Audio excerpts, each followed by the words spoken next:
This is brutally honest advice going into 2026. My name is Pathfinder Olem. I run a fashion brand called Detail, which is a B2B fashion brand. We basically make customized clothing for fashion brand owners. But today, what I want to talk about is life. So the year 2026 is gone. 2025 rather is gone, right? And to be honest, there are things I intended to do this year that I didn't quite achieve. It's a painful admission, but then I'm willing to admit first to myself and then to you guys, because I think I owe you that accountability. There are goals of mine that I did not hit. And so what I've decided to do in this video is share with you how, bottom line is 2025 for me, I'm always putting myself in a position where I never do enough, right? It was a better year than 2024. I made progress. There are things I intended to do that I did, but there are also things that I intended to do that I could have done, but I got distracted by sideline activities. So what I'm going to do in this video is provide a solution to that. I mean, I'm very sure that there must be some of you guys who can also identify with what I'm saying. You had goals you intended to hit, but it didn't happen. So going into the year 2026, these are some changes that I'm going to prefer we make if we're going to make the best of the year 2026. So these are some keys to redeem time. The first thing you want to do if you want to redeem time, and I say redeem time because I believe that if you don't maximize the usage of your time, if you don't maximize the proper usage for your time, then that means you did not utilize your time rightly, and you want to redeem that unutilized time. So these are some keys that I'm going to give us that will help us to redeem the time we've spent not quite, consciously or intentionally in the year 2025 going into 2026. If you want to maximize the utility of your time in 2026, these are some keys that I believe will be helpful. The first thing is that you need to document the plan, right? I'm not going to say I fell short of this in 2025, but then I know that there are some goals of mine that if I had documented a proper plan for, I would have hit expressly, right? So going into 2026, you want to have a well-documented plan. Secondly, establish your priorities. The fact is you can't do everything, right? You cannot do everything. There are things you need to let go for other things that you can do. There are opportunity costs, there are time costs. The truth is we only have a limited amount of time. That's one limited resource we all have. We all have time, but we also all have limited time because we can't do everything we want to do with that time. So you need to prioritize. You need to know what to do, what not to do, what the investment, keyword, investment of your time. Prioritize rightly, and you're going to maximize the use of your time in 2026. Thirdly, pursue your passion only.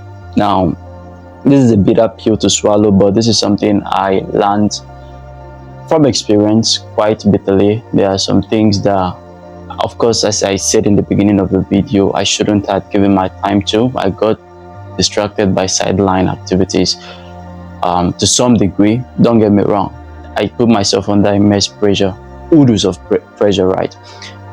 That's because I hold myself to a very high standard. So to that standard, I fell short I quite felt short of it in 2025. So going into 2026, I want to pursue things that are in line with my purpose. You should do the same thing. Pursue things that are in line with your purpose, your vision, where you're going with your life, and that's going to help you maximize the utility of your time. Now, moving on, protect your plans and your priorities. Now, this is because, of course, you're going to have instances where people are not only just going to come around your life and attempt to waste your time, but they're also going to attempt to actually waste your life, right? There are people who are going nowhere who want you to go with them. There are people who are doing nothing that want you to do nothing with them. So you need to protect your energy, your plans, your priorities, like hungrily, like a dog, like whatever protective animal, a lion, if people use that for protection. I don't know.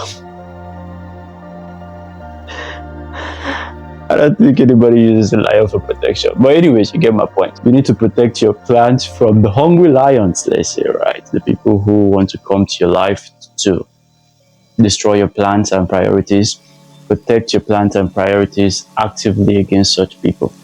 And so identify your values. We're going to make a list. Of course, I'm going to make a follow-up video to this where I'm going to detail out how you should actually make go on a retreat, I call it, to plan the year ahead, right? Analyze your past year, plan the year ahead. That's what you do in your retreat. But you need to identify your own values. And how do you identify your values? You know the character of a person not by what he does, but by that which he doesn't have to do, right? Now, I know that I said that a bit fast, but what that basically means is that you know somebody's character. I'm not talking of somebody's behavior. Anybody can behave anyhow they want. You can behave good, you can behave bad.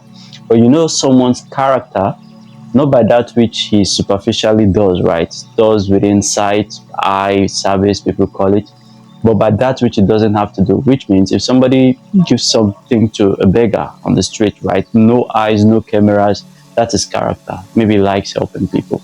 If somebody sees something untidy and tidies it up when nobody is looking, that's the person's character. So that's how you know the character of a person. So you need to identify what values you've picked up from the prior years that will aid you in maximizing your time, your life in the year you're going into. Make decisions based on your destiny. And this is a very important one. You need to understand that there is a destiny that you're here to fulfill. There is something that you were created and planted on the earth to do. Not to do everything, but to do something. The truth is, and this really is the major reason for me creating these videos, right? I believe, I strongly, without a doubt, have maintained the philosophy over the years that every individual on the planet Earth is created for a purpose. There is a reason why you showed up. There is a solution you're meant to bring to the earth. There is something that necessitated your arrival. You didn't just arrive as a coincidence. The creator saw a hole, a loophole, a problem on the planet that you were sent to fix. So you didn't just arrive, you were sent. And that's your destiny. So you need to make decisions based on that destiny. You can't do everything. And that's a great information to have, right? You can't do everything. Neither were you created to do everything. But there is something that you were created. You were not created to do nothing. You were created to do something. Not everything, but something. And that's your destiny. And you need to make your decisions based on that. That's the one thing that should have every other thing in your life revolve around. If your destiny requires that you don't get married, honestly, I don't have a problem with it. If your destiny, I don't see how your destiny will require you don't get, I'm just trying to make my point, right? If your destiny requires that you don't take alcohol, if your destiny requires that you don't go partying, if you know your destiny requires that you need to read, then you need to read. If you know your destiny requires that you can't be drunk, there's a passage in the Bible that says strong wine or strong drink are meant for low lives, not for kings. If you're a king, then strong drink, then according to that passage, is not meant for you. If you're a low life, you can have your drink, right? So different destinies have different sacrifices, right? There is a requirement, and you need to make your decisions based on that destiny. Whatever you do, make sure you move towards the fulfillment of your destiny. It's a journey. It's not a destination. But happy are you if you found it, and happy will you be if you walk in it. Next, inventory your associations, right? Not everybody should be in your life. You don't need everybody in your life. And this is something that I've come to, realize painfully. You don't need everybody in your life. Some people, don't force relationships, right? Be the kind of person who attracts the kind of people that you need in your life. Don't be an all-rounder. If you're a friend to everybody, you're a friend to nobody. You need to be the kind of person who attracts the right people. Be the right person who attracts the right people. If you become the right person, you will attract the right people. But then, for a start, you need to sit down and inventory your associations, right? The people you have around your ecosystem right now. Is this a benefit or is this a pest? You just need to unapologetically cut away every relationship. I'm not saying, now don't get me wrong, right? There are people right now in your life who, they are good people, they just don't have the value you are prioritizing right now. They can't give it to you.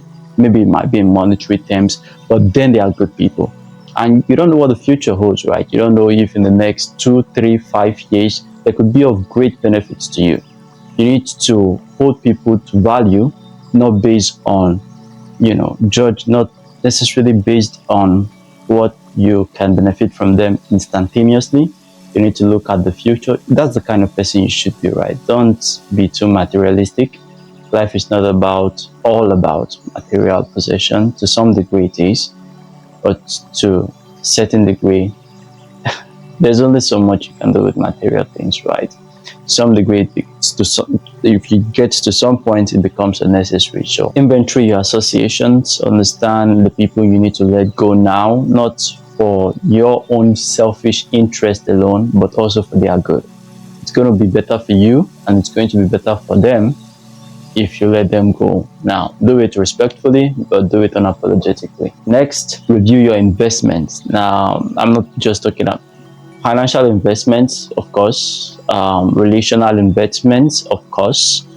Of course, there are people you must have, invested your time into building a sort of relationship with, right? You need to review all of those, and then you need to review your time investments, the things you invest in your time into. What are they yielding? If you've been investing your time, I wouldn't call it an investment, but if you've been investing your time into watching movies all year, wasting your time watching movies practically, you need to review that. Whatever you invest your time into is what you invest in your life into. So if investing your time into watching movies hasn't yielded the returns you want, then dummy, it's time to change your investment strategy. So that's it for this video. I'm going to make a follow-up video to this. Until then, see you